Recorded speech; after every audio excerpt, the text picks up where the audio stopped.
Okay, so let's start. Let's check in the last class क्या discussion किया था. So last class जो है the last part that we discussed was ionization energy. Now हमने ionization energy में क्या discuss किया था कि it is basically the energy required to remove an electron from the outermost shell or to remove the most loosely held electron. इसके फिर हमने factors भी देखे. इसका हमने successive ionization energies भी देखा कि second ionization energy is when we are trying to remove the second electron.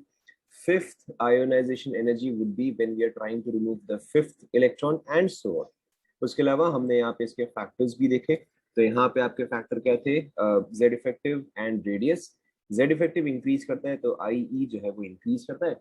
Radius अगर डिक्रीज करता है तब जाके IE जो है वो इंक्रीज करता है. Apart from that for exceptions we also checked the configuration कि अगर आपके पास हाफ फिल्ड या फुली फिल्ड है तो in that case it might show an exception. और उसके अलावा हमने पेनिट्रेशन पावर चेक किया कि अगर आपके पास S2 या P1 में अगर हम कंपेयर कर रहे हैं तो यूजुअली आपका S2 जो है वो ज्यादा होता है. इसके अलावा हमने एक और चीज देखा था कि एक्सेप्शंस जो है वो टिपिकली वन लेफ्ट या वन राइट तक ही जाते हैं. यहाँ तक तो आप सभी को ध्यान में है. रिवाइज किया आप लोगों ने यहाँ तक? यस. उसके अलावा देखो हमने फिर इन अ पीरियड ट्रेंड जो है डिस्कस किया था. Apart from that we had also checked out the exceptions. आपका एक्सेप्शन जो था वो बेरिलियम एंड बोरॉन में था. उसके अलावा नाइट्रोजन एंड ऑक्सीजन में था. बेरिलियम एंड बोरॉन में एक्सेप्शन था because this was in S2, this was in P1.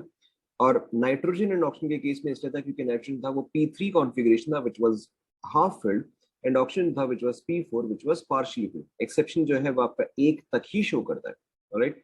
इसके अलावा फिर हमने देखा कि अच्छा अगर आपको 1 2 3 आयोनाइजेशन एनर्जीज कंपेयर करना पड़े, जैसे कि यहाँ पे मैंने आपको मैंगनीज एंड आयरन के केस में दिया था, तो वैसे केस में हमें कॉन्फ़िगरेशन देख के चेक करना पड़ता है. Okay, the same thing we had done with manganese iron, chromium manganese, sodium magnesium and aluminum. So all of this we have already covered. So देखो अब हम यहीं से आगे कंटिन्यू करते हैं. अब सपोज करो कि अगर आपको जो भी नंबर होगा ये, अब सपोज करो कि अगर हम डी ब्लॉक के केस में आयोनाइजेशन एनर्जीज अगर कंपेयर करें तो okay that is 3D, 4D and 5D का अगर हम IE कंपेयर करें, सबसे पहली बात डाउन द ग्रुप हमारा IE क्या करता है बताओ? Down the group IE increases और डिक्रीजेस? क्या पढ़ रहे हो तुम लोग? डाउन द ग्रुप IE क्या करता है? Down the group IE decreases. Yes और नो? क्यों? क्योंकि आपका Z इफेक्टिव जो है वो कांस्टेंट रहता है और आपका रेडियस जो है वो इंक्रीज करता जाता है. सो आइडियली आपका क्या होना चाहिए? आइडियली हमारा क्या ऑर्डर आना चाहिए कि 3D should be maximum followed by 4D followed by 5D. But लेकिन अब आप समझ ही गए हो कि यहाँ पे प्रैक्टिकली क्या रिजल्ट हुआ होगा बताओ? प्रैक्टिकली यहाँ पे क्या रिजल्ट हुआ होगा? करेक्ट. प्रैक्टिकली यहाँ पे क्या आया कि 3D जो है that is greater than 5D, that is greater than 4D. Okay, and इसका रीजन अब आप समझ गए हो. जब भी 6 पीरियड में कुछ भी दिक्कत होता है हमेशा उसका रीजन क्या होता है बताओ? करेक्ट. तो इसका सिंपल रीजन क्या है? इसका सिंपल रीजन है lanthanide contraction. Okay, simple reason is lanthanide contraction. यहाँ पे चाहे तो आप उसका भी रीजनिंग लिख सकते हो. as the size of 5D as the size of 5D is less than 4D, आप चाहे तो less than equal to लिख सकते हो, एक ही बात है. as the size of 5D is less than equal to 4D, hence the ionization energy of 5D is greater than that of 4D. लिख लो फटाफट. पॉइंट सभी को समझ में आ रहे हैं अब तो?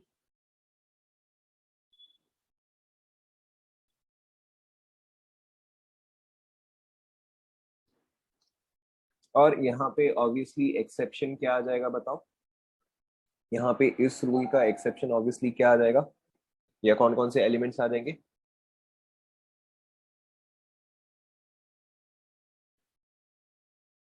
मैंने आपको बताया था इस रूल का एक्सेप्शन क्या है. Correct, scandium, yttrium and lanthanum. Correct. फटाफट यहाँ पे कॉपी कर लो आप सभी.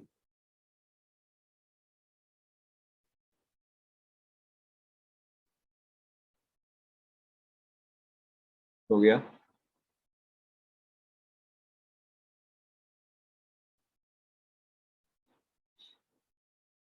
हो गया.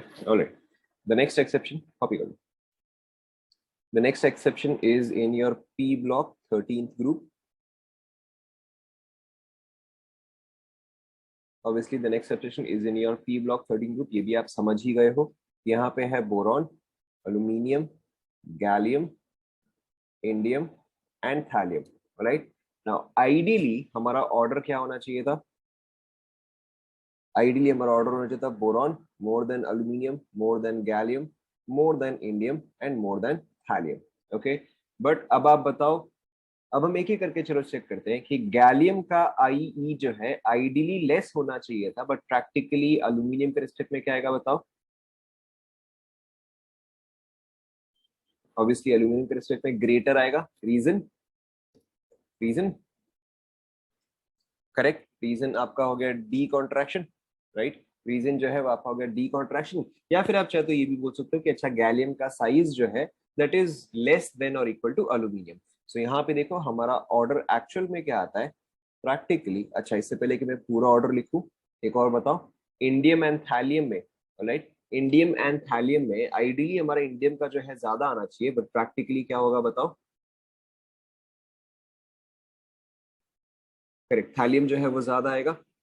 थैलियम जो है वो ज्यादा आएगा. एंड यहाँ पे आपका रीजनिंग क्या आएगा? सेम चीज. यहाँ पे आपका रीजनिंग जो है the same thing, lanthanide contraction. Is this clear to everyone? Clear to everyone? Yes. So practically अब यहाँ पे देखो ऑर्डर जो है वो आपको याद रखना पड़ेगा क्योंकि ये काफी डिफरेंट सा है. सो प्रैक्टिकली हमारा यहाँ पे देखो ऑर्डर क्या आता है? बोरॉन, फिर आपका आता है गैलियम, फिर आपका आता है एल्यूमिनियम. ओके. फिर आपका, या फिर बेटर होगा मैं इसको ढंग प्रॉपरली लिखूं. देखो यहाँ पे देखो हमें क्या समझना है कि आपका एक्चुअल ऑर्डर जो है वो कुछ ऐसा आता है. Boron greater than thallium, greater than, एक second, boron greater than thallium, greater than gallium, greater than equal to aluminium, greater than indium. Sorry, direct गया ये. कॉपी कर लो. ठीक है. 13th ब्लॉक का, या सॉरी 13th ग्रुप का ऑर्डर जो है थोड़ा अजीब सा ही है, तो आप इस चीज को याद रख लो. जनरली आपको पूरा ऑर्डर नहीं मांगता है. जनरली आपको इन दोनों में एंड इन दोनों में ही कंपैरिजन जो है वो मांगता है. But still then just something that you must memorize.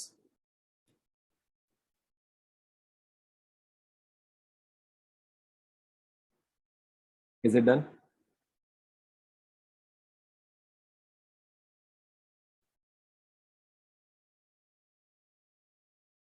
Done?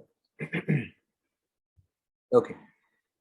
Now इसके अलावा देखो नेक्स्ट पार्ट.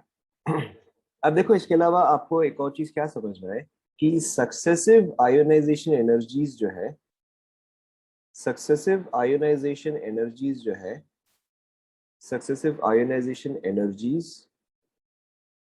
एनर्जीज ये आप पहले लिख लो. Become twice to thrice as long as the electrons are removed, फटाफट पहले आप कॉपी कर लो, are removed from the same shell,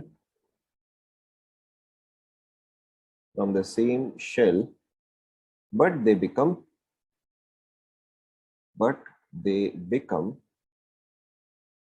6 to 10 times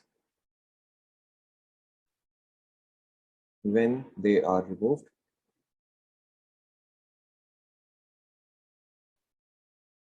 from next shell. पहले आप ये चीज कॉपी कर लो.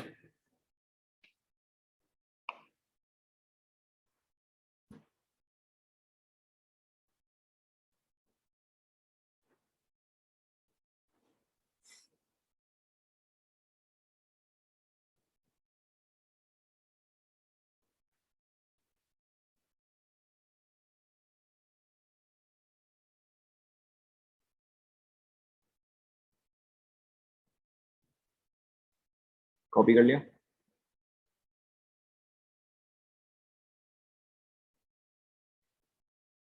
कॉपी कर लिया. ओके.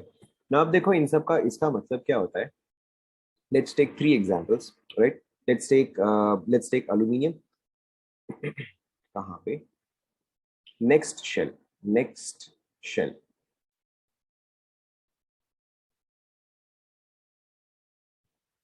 देखो let's take for example aluminium. Aluminium का ओल्ड स्टाइल में क्या कॉन्फ़िगरेशन आएगा बताओ? एल्यूमिनियम का ओल्ड स्टाइल में क्या कॉन्फ़िगरेशन आएगा? करेक्ट, 283 आएगा, राइट। एंड उसके अलावा अगर सपोज करो मैं लेता हूँ मैग्नीशियम, मैग्नीशियम का ओल्ड स्टाइल में क्या आएगा बताओ? सिंपल से ये तो क्या आएगा, 282 आएगा, राइट। एंड सोडियम का जो है आपको पता है that will be 28 and 1, right. ना अब देखो यहाँ पे मैं जो बोल रहा हूँ इसका मतलब क्या है कि एल्यूमिनियम का ये जो है न्यूक्लियस हुआ, राइट। ये जो है फर्स्ट शेल हुआ, इसमें आपके पास है 2 इलेक्ट्रॉन्स। ये जो है सेकंड शेल हुआ, इसमें आपके पास है 8 इलेक्ट्रॉन्स,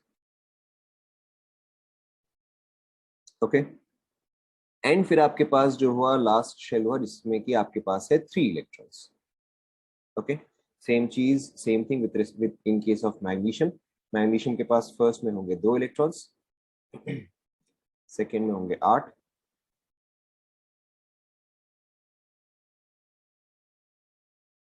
ओके। एंड लास्ट वाले में होंगे 2।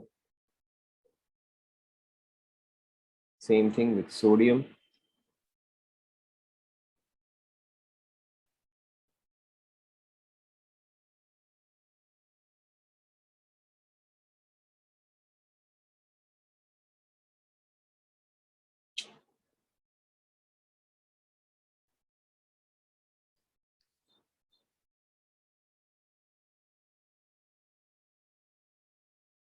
पहले आप ये पूरा ड्रॉ कर लो।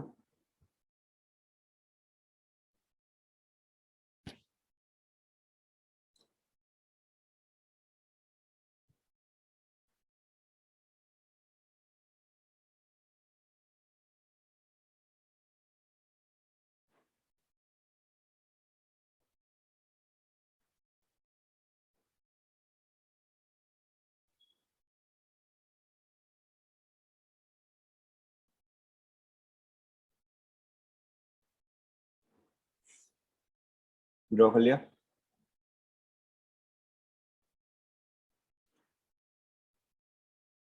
Yes, in organic you just need to memorize.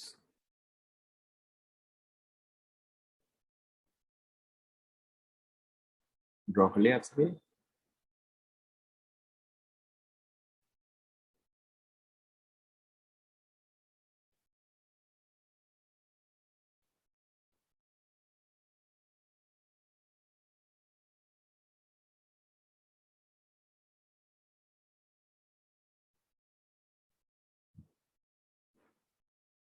Draw कर लिया? ओके।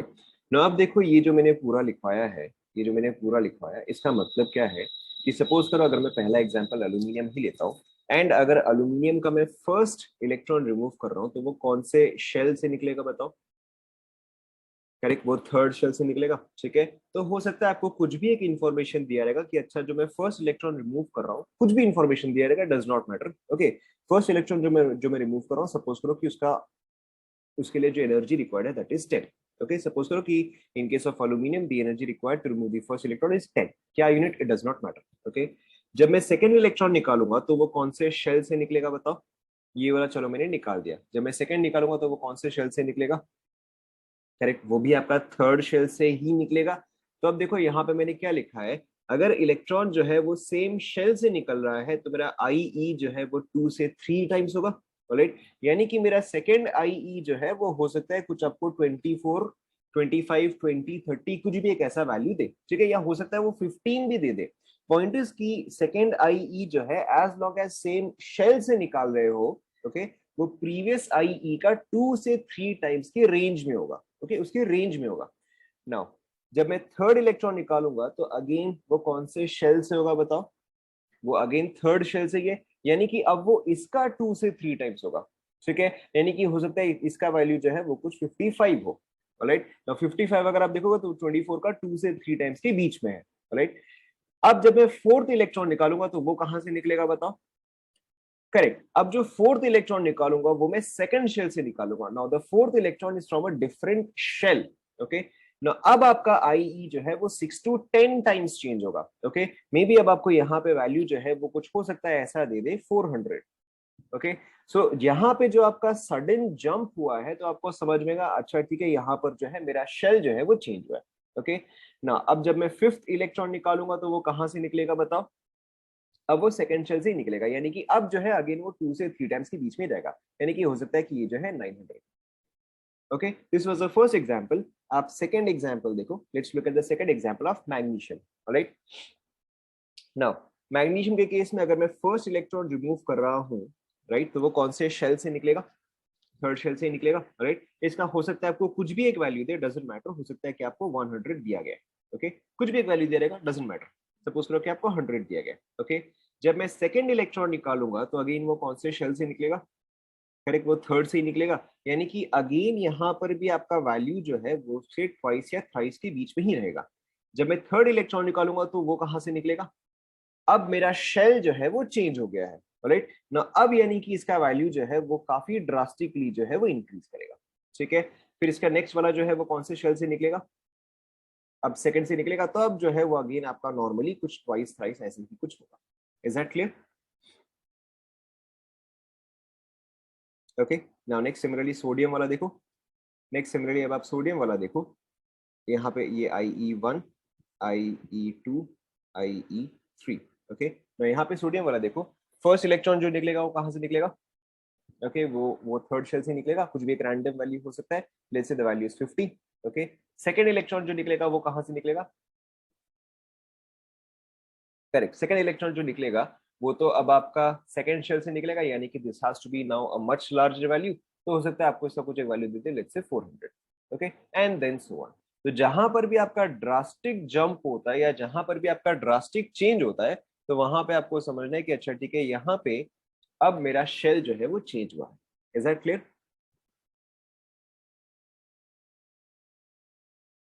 करेक्ट, वही मैं आपको कह रहा हूँ कि अगर आपका सेम शेल में है तो आपका ट्वाइस थ्राइस होता है, और शेल चेंज होते ही वो आपका 6 to 10 टाइप्स होता है, okay. Obviously depending on the configuration, but these are rough numbers, आप एटलीस्ट इसको देख के समझ सकते हो। ऑलराइट, ये सभी ने कॉपी कर लिया? कॉपी कर लिया, ओके। ना अब इस पे देखो, क्वेश्चन एक्चुअल में आता किस तरह से है, आपको कुछ ऐसा दे देगा, आपको कुछ ऐसा दे देगा कि an element has successive ionization energies, an element has successive ionization energies as, let's say आपको दे दिया गया है 12.1 किलो जूल पर मोल, राइट, 30.2 किलो जूल पर मोल, ओके, 150.6 किलो जूल पर मोल, 150.6 है, 300.6 किलो जूल पर मोल, एक्सेट्रा, ओके। अच्छा, अब आपको पता करना है कि how many electrons, how many electrons are present in the valence shell. तो बताओ इसका क्या आंसर आएगा? ठीक है, तो अब देखो आपको यहाँ पे क्लियरली दिख रहा है कि फर्स्ट एंड सेकंड वैल्यू जो है वो आपका 2 से 3 टाइम्स के आसपास है, but second and third value में जो है आपका काफी लार्ज जंप आया, यानी कि इसके बाद ही हमारा शेल जो है वो चेंज हो गया होगा। तो क्योंकि यहाँ पे हमारा ड्रास्टिक चेंज है, which means that in our valence shell or in our outermost shell we have two electrons in outermost shell. Is that clear? या फिर आपको कई बार इसे घुमा के पूछ सकता है कि अच्छा व्हाट इज दी वैलेंसी, तो भी हम आंसर जो है वो निकाल सकते हैं। Is that clear?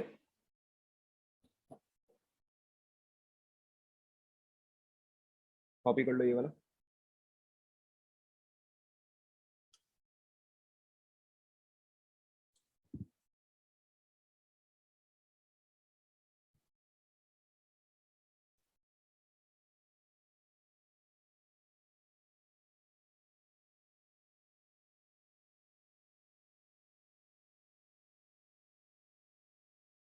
कॉपी कर लिया?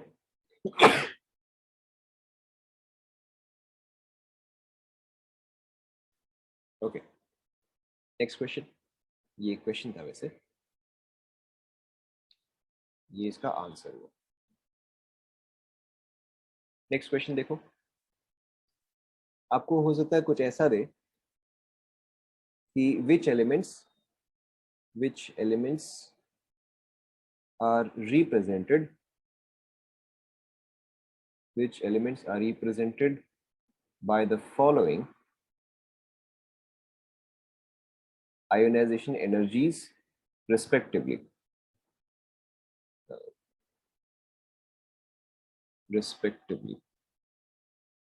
ओके, एंड आपको IE क्या दे दिया गया है? आपको IE दे दिया गया है let's say 200 kilo joule whatever, okay, 250 kilo joule, 400 kilo joule, 350 kilo joule. Okay, ये आपको आयन एनर्जीज दिया गया है। आपको ऐसे एलिमेंट्स फिक्स करने हैं जो कि पहला वाला इसके साथ, दूसरा वाला इसके साथ, तीसरा वाला इसके साथ एंड चौथा वाला इसके साथ। ऑलराइट, देखो आपको ऑप्शन देख के समझ में आ जाएंगे।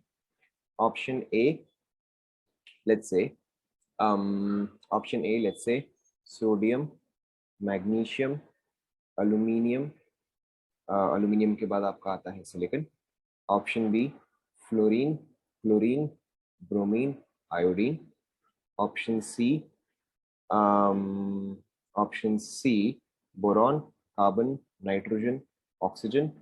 Option D lithium, sodium, potassium and rubidium. Try करो, लॉजिक इस्तेमाल करो।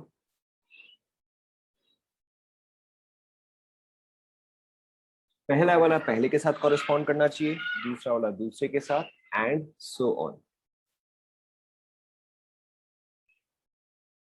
हड़बड़ी नहीं, आराम से सॉल्व करो।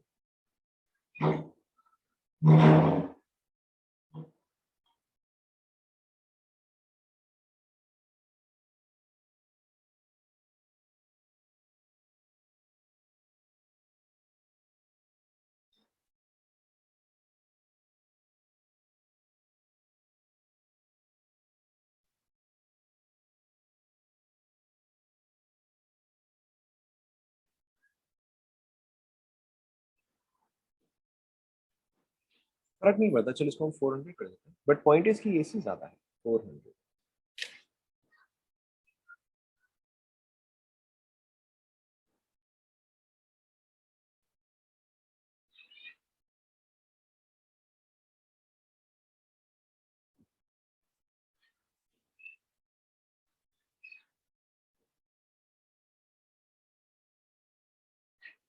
सो दो लोगों ने अभी तक बोला ए, एक ने बोला सी। ऑलराइट, अच्छा, लोगों ने टीम बदल लिया।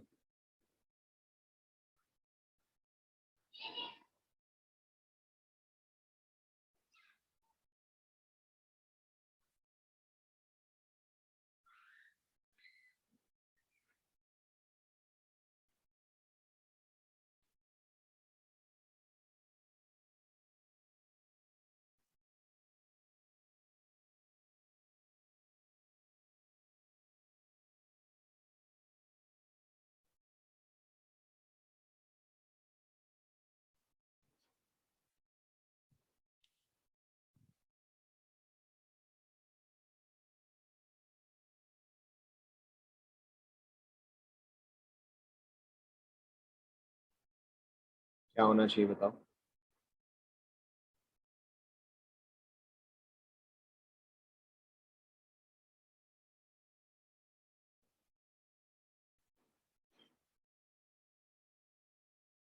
चेक करें, सभी ने एटलीस्ट कुछ ना कुछ सोच लिया।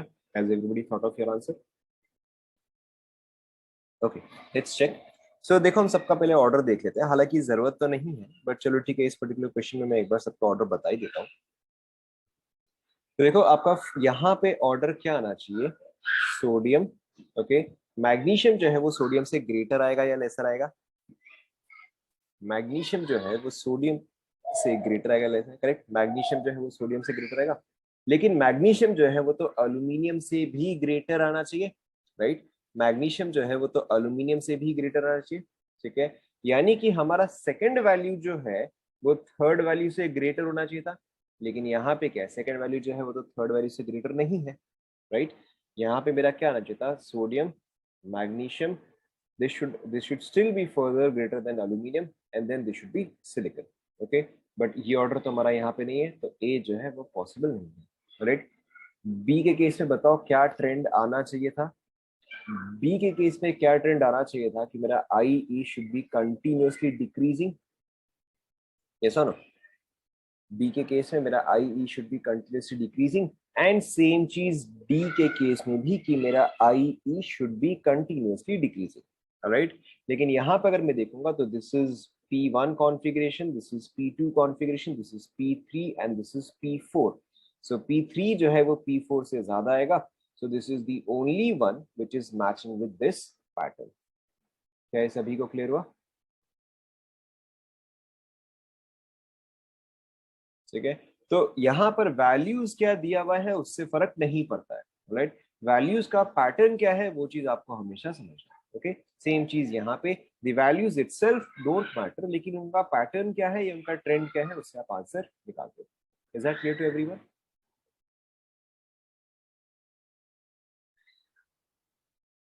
सभी को समझ में आया? ऑलराइट, नाउ इसी में there is one more thing that we have to discuss.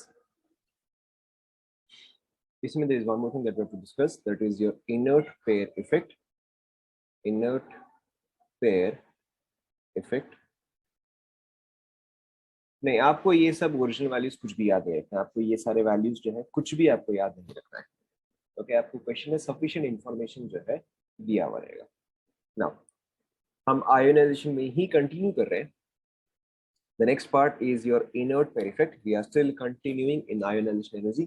Now, inert pair effect basically क्या है कि in P block, on going down the group, on going down the group, the tendency of elements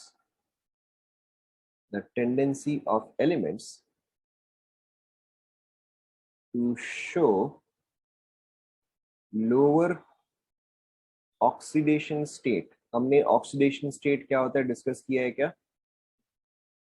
To show lower oxidation state increases, नहीं, to show lower oxidation state increases and the higher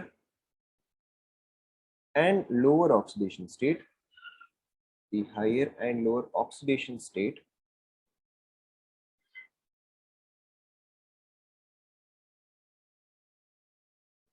yes, oxidation state same as oxidation number, and the higher and lower oxidation state differ by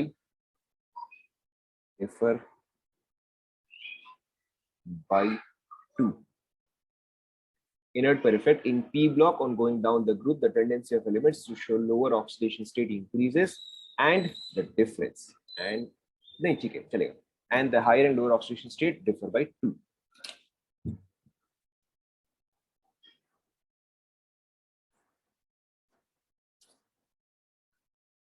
oxidation state का मतलब होता है very simply charge.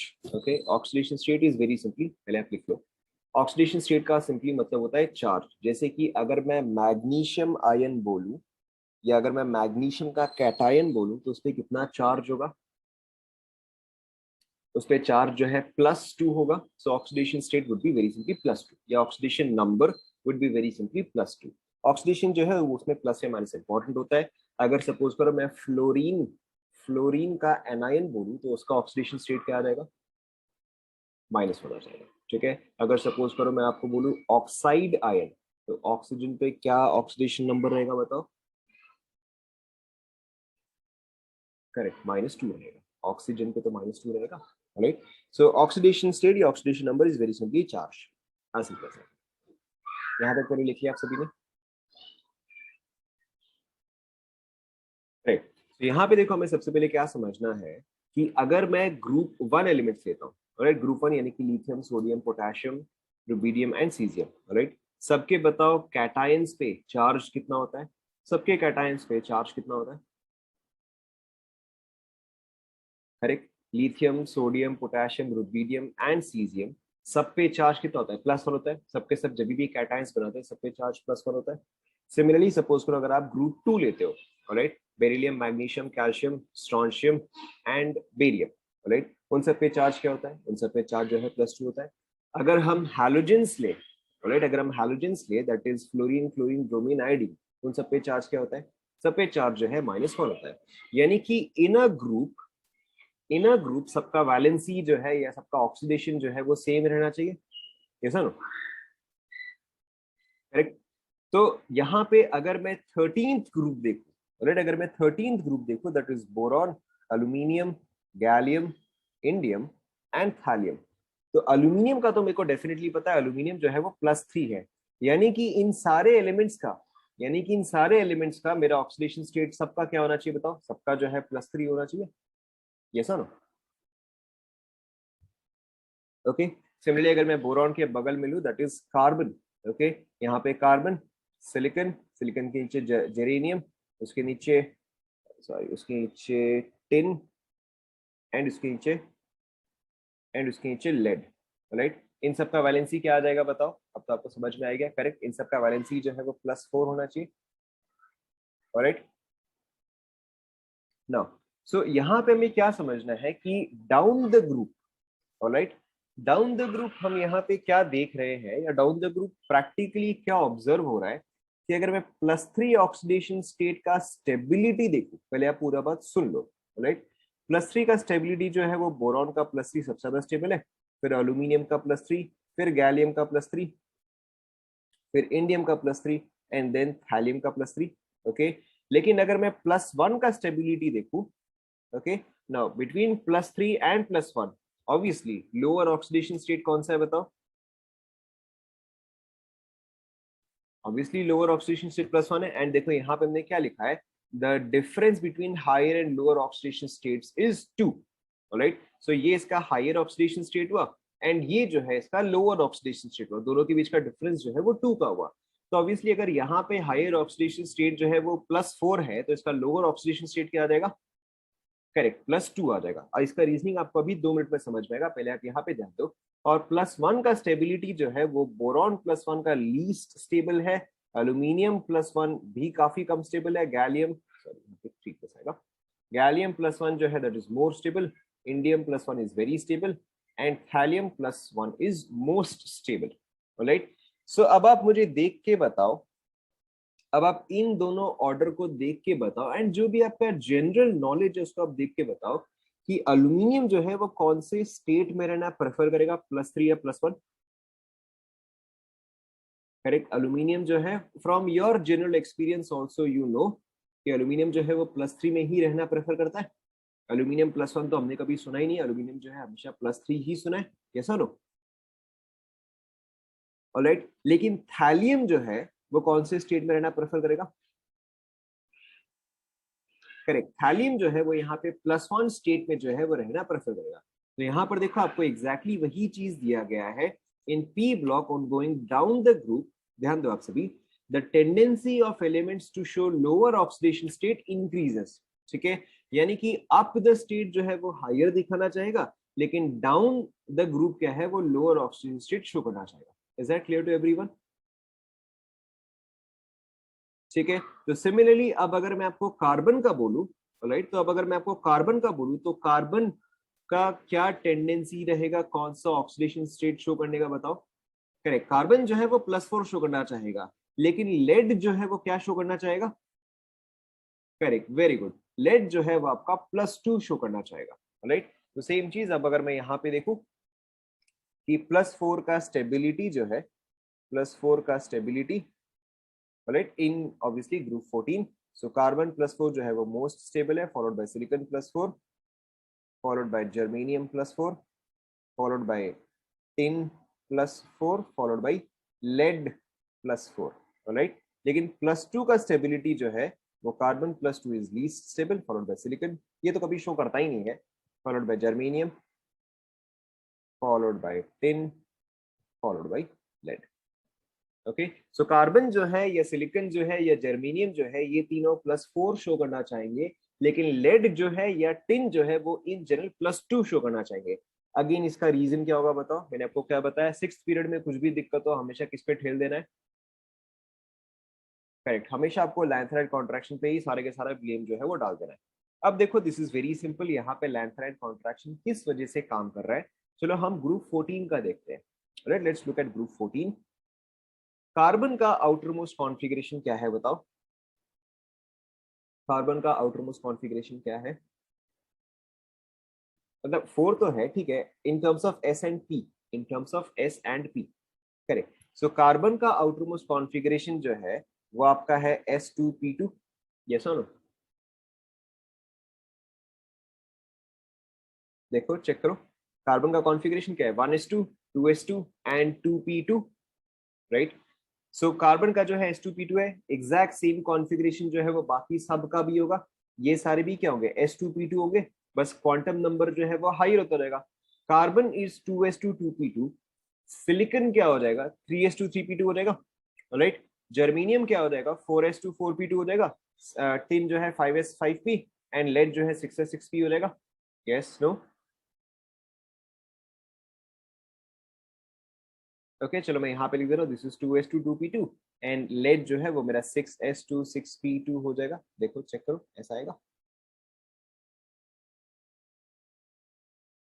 ऐसा आएगा, alright.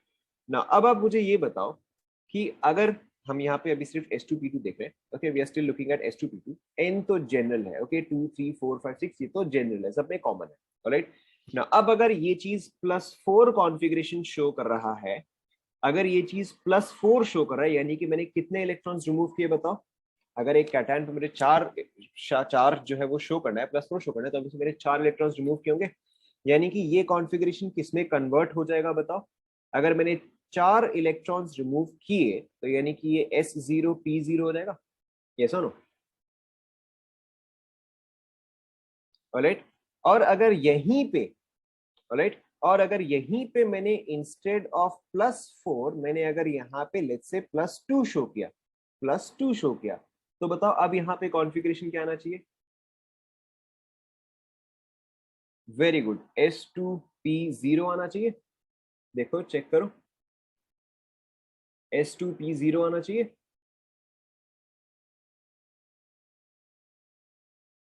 Yes.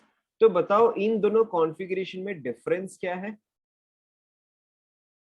इन दोनों configuration में यानी कि S0P0 में एंड S2P0 में डिफरेंस क्या है?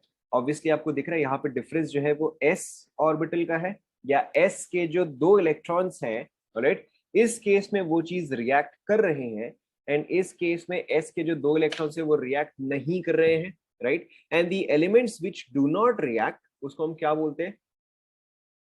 The elements which do not react उसको क्या बोलते हैं? Correct, we either call them noble gases or we call them inert elements, yes or no?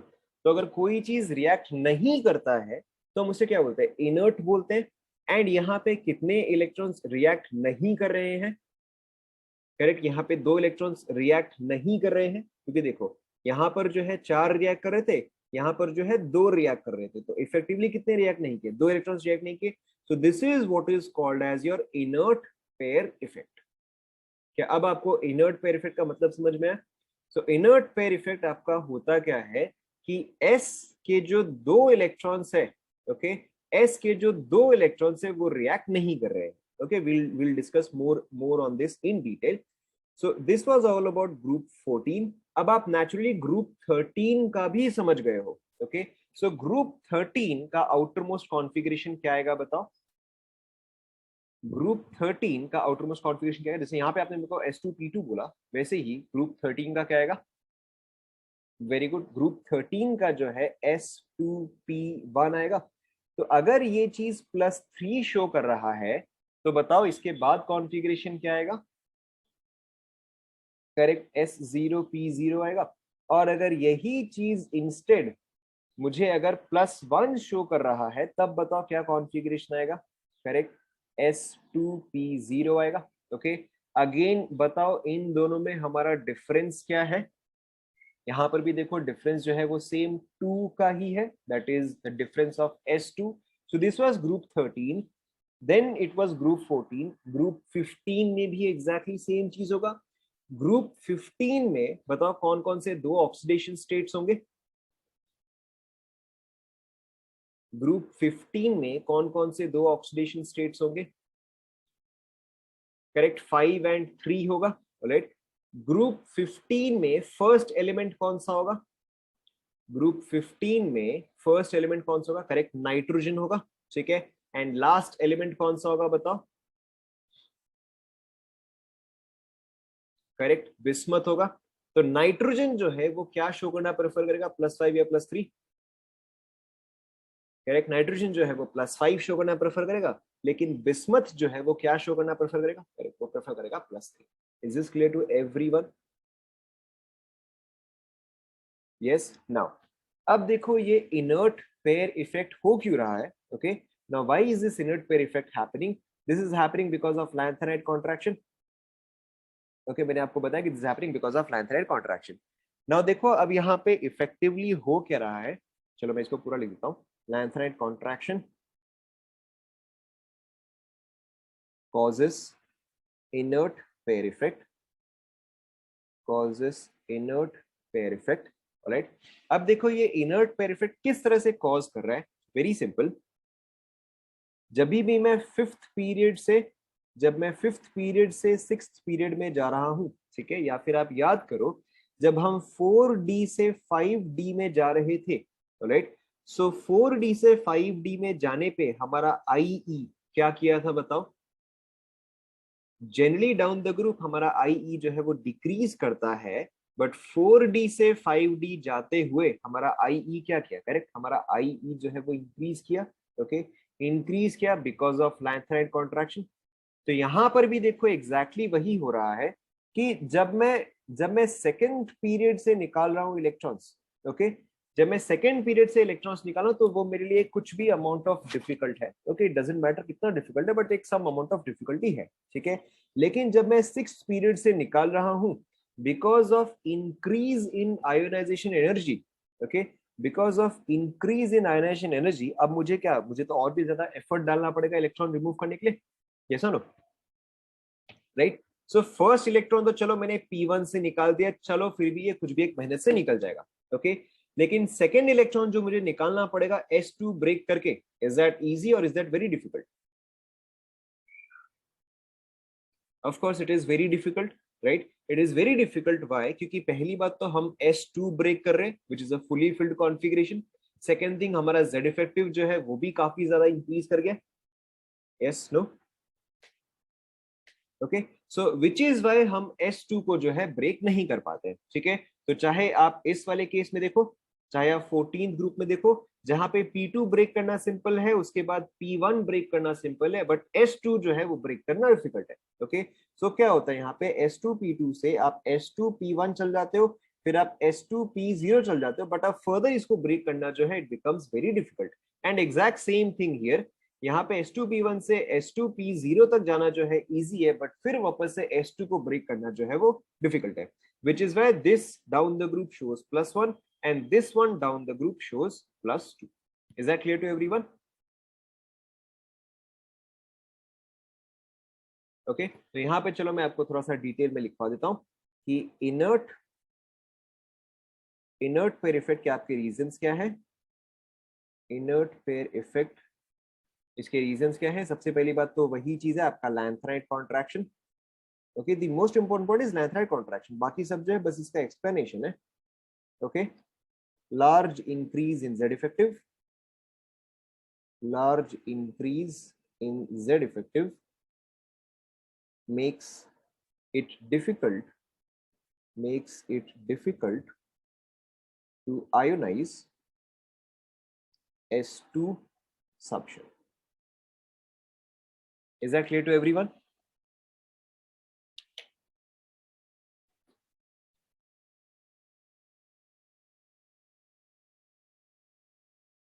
Copy कर लो।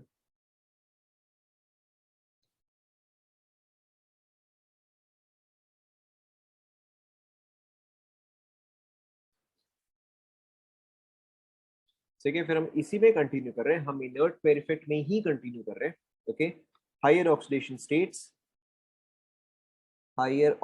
स्टेट्स by heavy metals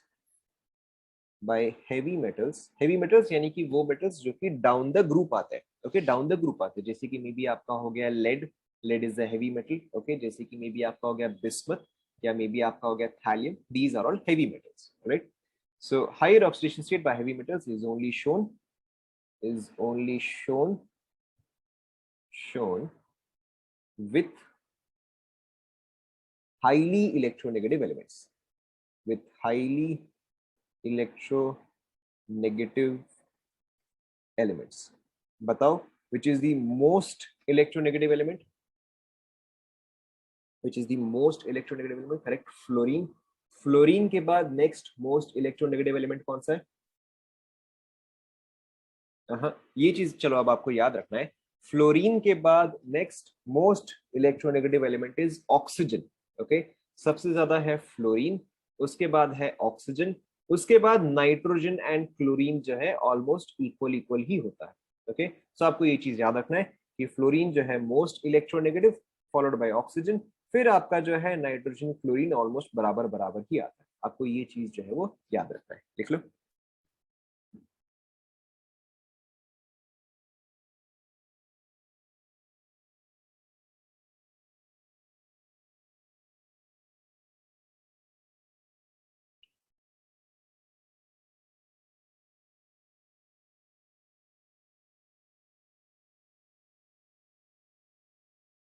अब इस चीज पे देखो क्वेश्चन कैसे आता है, इस एक सेंटेंस पे देखो क्वेश्चन कैसे आता है।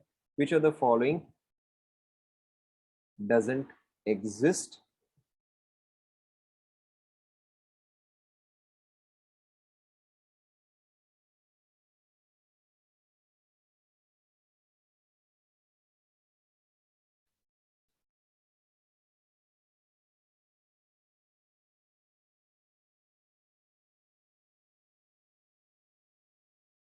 लिख लो पहले।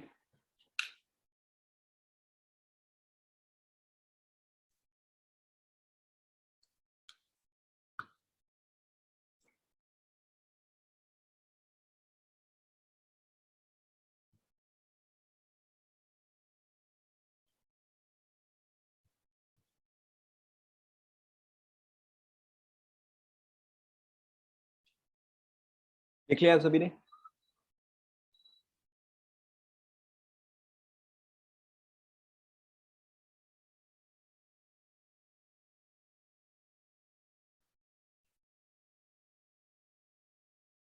Okay, so which of the following doesn't exist? आप यहाँ पे देखो कैसे समझोगे इस चीज को। आप यहाँ पे देखो कैसे समझोगे। सबसे पहले आपको ये समझना है कि यहाँ पे मेटल जो है वो क्या चार्ज शो कर रहा है। यहाँ पे थैलियम जो है बताओ वो क्या शो कर रहा है, +1 या +3? दिस इज वेरी ऑब्वियस, यहाँ पे थैलियम जो है वो आपका +1 शो कर रहा है, ओके। पहले हम बाकी के सारे देख लेते हैं। यहाँ पे थैलियम जो है वो क्या शो कर रहा है बताओ? Obviously this is showing +3 here, okay. यहाँ पे थैलियम जो है वो क्या शो कर रहा है बताओ? करेक्ट, यहाँ पर भी आपका +3 शो कर रहा है। एंड यहाँ पे थैलियम जो है वो क्या शो कर रहा है बताओ? यहाँ पर भी आपका थैलियम जो है वो +3 शो कर रहा है, ऑलराइट। नाउ थैलियम का, नाउ पे अटेंशन, थैलियम जो है वो काफी डाउन द ग्रुप आता है। सो थैलियम इन जनरल क्या शो करना प्रेफर करेगा? +3 या +1? करेक्ट, इन जनरल जो है, इन जनरल जो है वो आपका +1 शो करना प्रेफर करेगा। +3 जो है वो सिर्फ किसके साथ शो करेगा बताओ? करेक्ट, +3 जो है वो सिर्फ फ्लोरीन एंड ऑक्सीजन के साथ शो करना प्रेफर करेगा, ठीक है। एंड बाकी सबके साथ क्या प्रेफर करेगा? बाकी सबके साथ वो +1 प्रेफर करेगा। क्या हुआ, क्या हुआ है? अभी तो मैंने आपको लिखा ना, अभी तो यहां तो लिखवाया, ठीक है। सो यानी कि मेरा बी ऑप्शन जो है ये तो एग्जिस्ट करता है, ओके, क्योंकि यहाँ पे थैलियम जो है +3 है, why? Because is bonded to highly electronegative. मेरा डी ऑप्शन जो है वो भी एग्जिस्ट करेगा, क्योंकि यहाँ पर थैलियम जो है +3 शो कर रहा है, and because thallium is bonded to oxygen, तो चलो ठीक है, ये वाला जो है ये वाला भी मेरा एग्जिस्ट करेगा, ऑलराइट। TlBr, नाउ ब्रोमीन जो है वो तो हाईली इलेक्ट्रोनेगेटिव नहीं है। ब्रोमीन जो है वो हाईली इलेक्ट्रोनेगेटिव नहीं है, तो थैलियम जो है वो +1 ही शो करना चाहिए। यहाँ पे थैलियम जो है वो +1 ही शो कर रहा है, यानी कि ये वाला पार्ट भी एग्जिस्ट करेगा। लेकिन यहाँ पे क्या है, यहाँ पर आयोडीन है। Iodine is not highly electronegative, and since this is not highly electronegative, तो थैलियम को क्या शो करना चाहिए? थैलियम को तो +1 शो करना चाहिए, लेकिन यहाँ पे ऑप्शन में मुझे क्या दिया हुआ है? +3 दिया हुआ है। यानी कि ये चीज जो है ये एग्जिस्ट नहीं करेगा। Is that clear?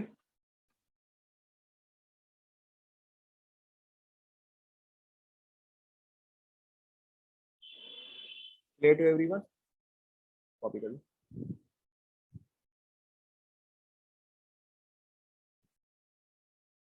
ठीक है, इसके अलावा एक और पॉइंट भी आप नोट कर लो। इसके एक और पॉइंट भी आप नोट कर लो। ये पॉइंट को हम थोड़ा सा आगे डिस्कस करेंगे, बट इसको आप अभी नोट कर लो। Heavier elements, heavier elements in higher oxidation state, in higher oxidation state are good oxidizing agents। अभी के लिए बस आप इस चीज को लिख लो, इसको हम आगे डिस्कस करेंगे। are good oxidizing agents। Okay, bracket में आप लिख सकते हो as they reduce easily, as they reduce easily। Okay, इसका मतलब क्या, ये हम आगे देखेंगे, अभी के लिए आप कॉपी कर लो।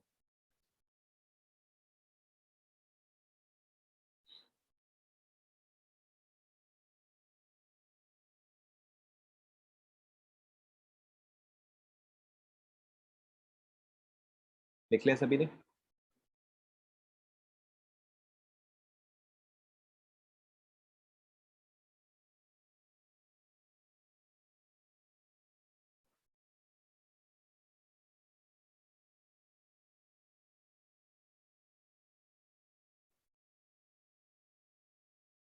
लिख लिया सभी ने?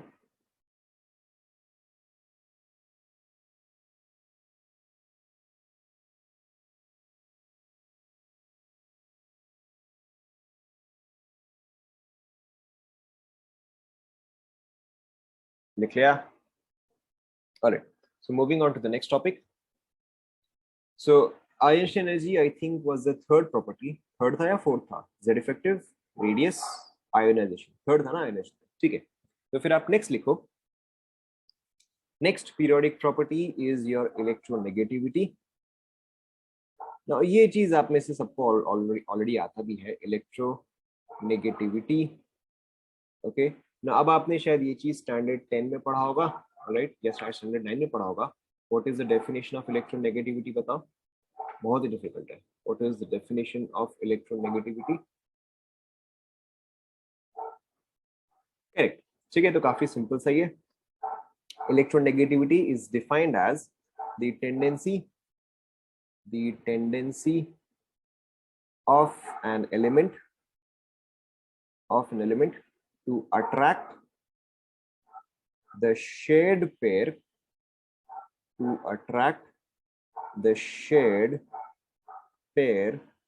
of electron towards itself।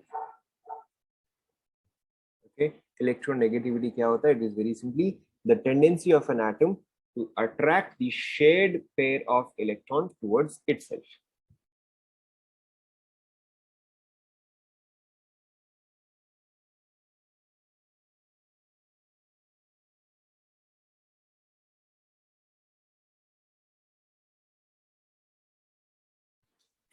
Very simply, अगर ए और बी के बीच में एक बॉन्ड है, यानी कि ए और बी जो है वो आपस में दो इलेक्ट्रॉन्स शेयर कर रहे हैं, ये सुनो, आपस में जो है दो इलेक्ट्रॉन शेयर कर रहे हैं। अगर आपका बॉन्ड जो है, if it is perfectly covalent और इफ इलेक्ट्रोनेगेटिविटी, अब मैं इसको शॉर्ट में ई एन ही लिखूंगा। ओके, अब मैं इसको शॉर्ट में ई एन ही लिखूंगा। और if electronegativity of A and B are exactly the same,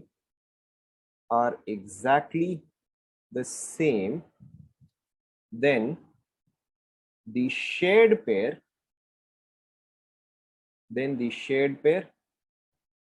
would be exactly in the middle,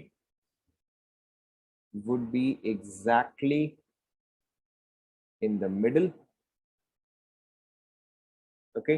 अगर इन दोनों का इलेक्ट्रोनेगेटिविटी बराबर है, या अगर बॉन्ड जो है परफेक्टली कोवेलेंट, अगर आपको कुछ ऐसा इंफॉर्मेशन देता है, इसका मतलब क्या कि आपका शेड पेयर जो है वो एग्जैक्टली बीच में होगा।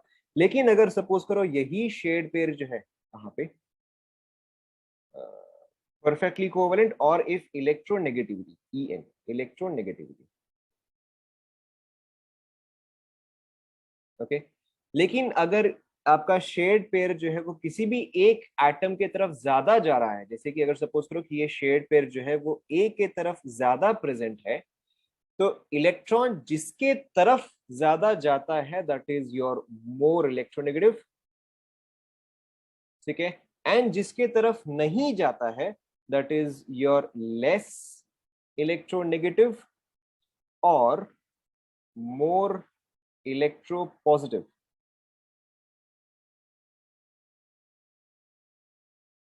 लिख लो, इलेक्ट्रॉन जो है वो जिस तरफ भी शिफ्ट करता है वो वाला आपका ज्यादा इलेक्ट्रोनेगेटिव होता है, एंड जिससे दूर जाता है या तो आप उसको बोलो कि वो लेस इलेक्ट्रोनेगेटिव है, या तो आप उसको बोलो कि वो मोर इलेक्ट्रो पॉजिटिव है।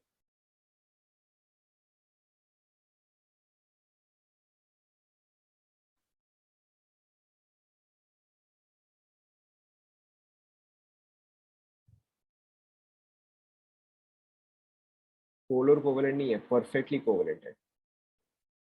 पोलर कोवेलेंट वगैरह ये सब अभी हमने डिस्कस नहीं किया है। ओके, सपोज करो अगर मैं आपको एक एग्जांपल देता हूँ कि मेरे पास एक्स एलिमेंट है एंड वाई एलिमेंट है, शेड पेयर जो है वो यहाँ पे प्रेजेंट है, right. So clearly you can see यहाँ पे ज्यादा इलेक्ट्रोनेगेटिव कौन सा है बताओ, करेक्ट। यहाँ पे ज्यादा इलेक्ट्रोनेगेटिव जो है वो वाई है, एंड यहाँ पे ज्यादा इलेक्ट्रो पॉजिटिव कौन सा है बताओ, करेक्ट, क्लियरली यहाँ पे एक्स है, right. Let's take maybe one more example. Suppose करो कि अगर आपके पास सी एंड डी है, क्लियरली यू कैन सी यहाँ पे ज्यादा इलेक्ट्रोनेगेटिव कौन सा है, यहाँ पे सी है, एंड यहाँ पे लेस इलेक्ट्रोनेगेटिव कौन सा है, क्लियरली यहाँ पे डी, राइट। कॉपी कर लो।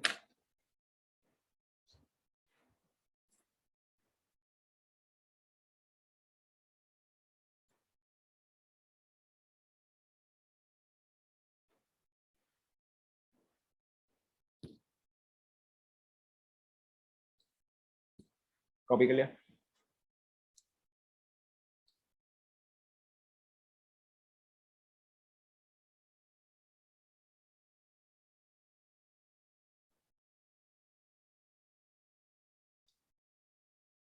ऑलराइट, सो हम इसी में कंटिन्यू कर रहे हैं।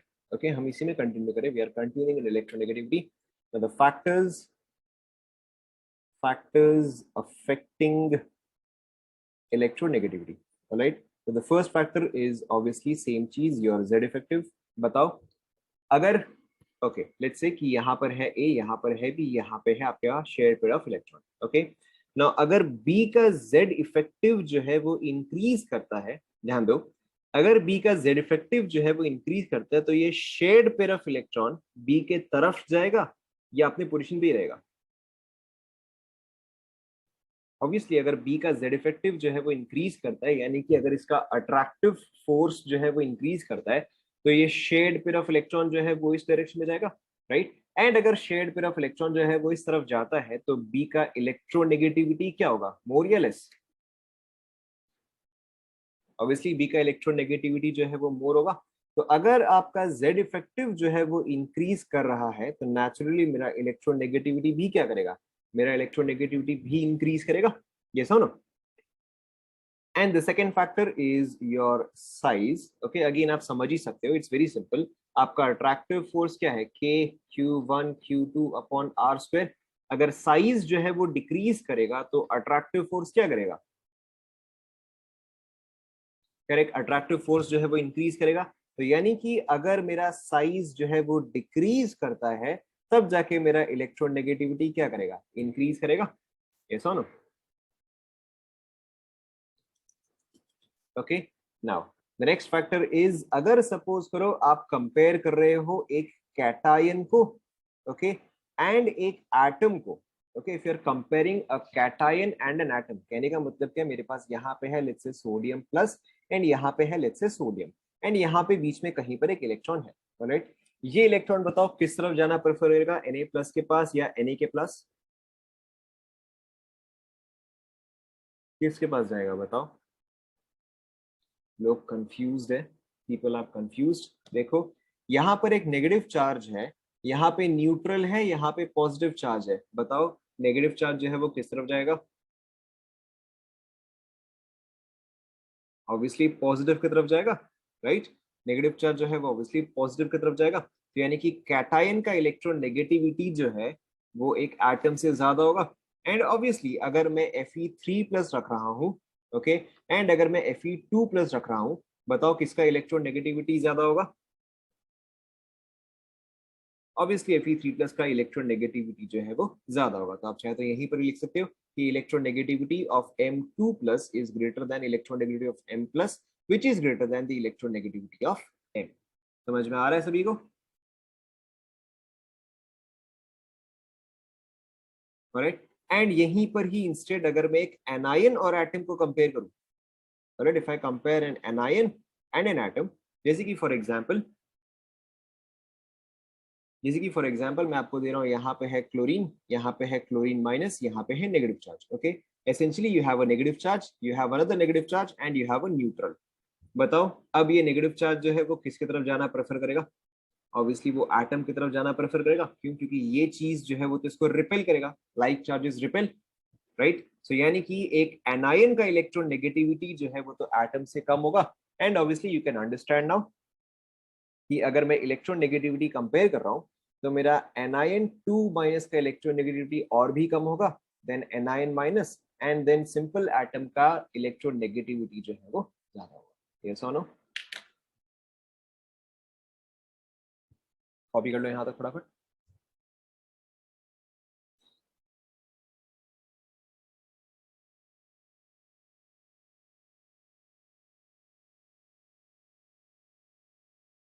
कॉपी कर लिया?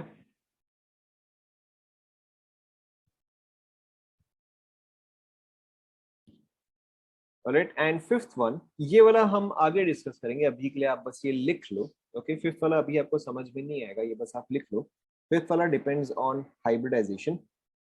हाइब्रिडाइजेशन इसका मतलब क्या होता है, ये हम केमिकल बॉन्डिंग में कवर करेंगे, अभी बस आप लिख लो, okay. Hybridization, sp more than sp2 more than sp3 as s character increases। इसका मतलब क्या होता है ये हम आगे देखेंगे, अभी बस आप लिख लो as s character increases, as s character increases electronegativity increases। मतलब क्या होता है भूल जाओ, अभी के लिए बस आप इस चीज को लिख लो।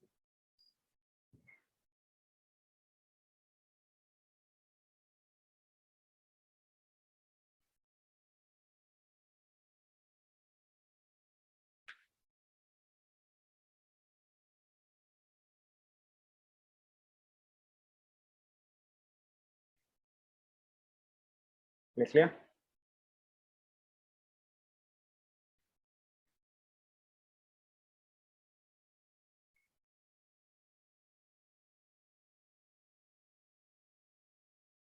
लिख लिया यहाँ तक? अब देखो यहाँ पे फिर हमारा ट्रेंड क्या होता है, ओके। सो फैक्टर्स जो है वो खत्म हो गए, फैक्टर्स जो है वो खत्म हो गए। सो देखो अब हमारा ट्रेंड क्या आएगा, ट्रेंड क्या आएगा along a period, okay, along a period. Alright. ना इंपॉर्टेंट जो है वो हमारे यही दो फैक्टर्स ही हैं। ऑलराइट, इंपॉर्टेंट जो है वो हमारे यही दो फैक्टर्स है, Z effective and size, okay. ना सबसे पहले आप बताओ along a period Z effective क्या करता है, बताओ। Along a period Z effective जो है वो इंक्रीज करता है, तो इसके वजह से मेरा इलेक्ट्रॉन नेगेटिविटी भी क्या करना चाहिए, बताओ। इलेक्ट्रोनेगेटिविटी भी इंक्रीज करना चाहिए। एंड सेम चीज अलोंग द पीरियड मेरा साइज क्या करता है, बताओ। साइज जो है वो डिक्रीज करता है, तो अगेन मेरा इलेक्ट्रोनेगेटिविटी क्या करेगा, इंक्रीज करेगा। यानी कि अलोंग अ पीरियड इलेक्ट्रोनेगेटिविटी क्या करता है, बताओ। Correct, along a period electronegativity जो है वो इंक्रीज करता है। राइट, आप शायद इसको प्रॉपरली लिख सकते हो, along a period, along a period electronegativity increases. Alright, now next देखो डाउन द ग्रुप,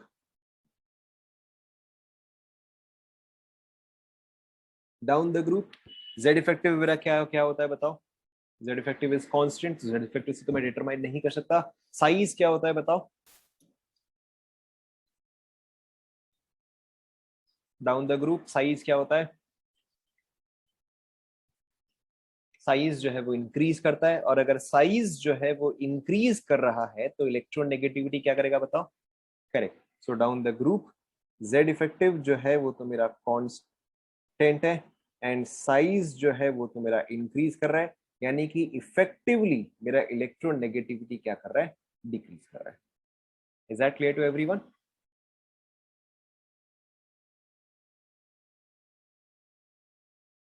ऑलराइट, चलो लेट्स टेक एन एग्जांपल. अच्छा, इसके अलावा आप एक और चीज ध्यान में रखो, there are no exceptions, there are no exceptions in electronegativity as it is a tendency, as it is a tendency. Okay, बस आप इस पॉइंट को ध्यान रखो. यानी कि अगर मैं आपको एग्जांपल दूं, lithium, beryllium, boron, carbon, nitrogen, oxygen, fluorine, alright, so इन सब का इलेक्ट्रोनेगेटिविटी का ऑर्डर क्या आएगा बताओ. यहाँ पर along this direction electronegativity will increase. Very simple. So lithium जो है वो least, then beryllium, then boron, then carbon, then nitrogen, then oxygen and then fluorine. समझ में आ रहा है? Alright. And suppose करो अगर मैं आपको along a group दूं, जैसे कि for example मैं आपको दूं fluorine, fluorine, chlorine, bromine and iodine. Alright. बताओ यहाँ पे इलेक्ट्रोनेगेटिविटी का ऑर्डर क्या आएगा? करेक्ट, डिसेंडिंग ऑर्डर आ जाएगा यहाँ पर. तो ये आपका क्या रहेगा, fluorine greatest, followed by chlorine, followed by bromine, followed by iodine. समझ में आ रहा है? समझ में आ रहा है? मैं अपने आप से ही बात कर रहा हूँ. समझ में आ रहा है?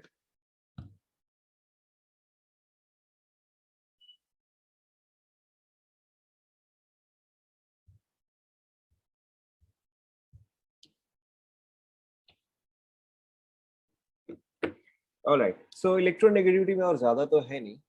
There are still 2 more points that we have to discuss, but चलो बाकी के 2 पॉइंट्स जो है इतना टाइम नहीं हुआ कि हम इसको कवर कर पाए. आप लोग चाहे तो हेडिंग लिख दो, हम नेक्स्ट क्लास का डिस्कस करेंगे. Okay, scales for electronegativity, scales for electronegativity. But हम इस चीज को नेक्स्ट क्लास में ही शुरू करेंगे. इस चीज को हम नेक्स्ट क्लास में ही शुरू करेंगे because there is not sufficient time to discuss this, so we will do this in the next.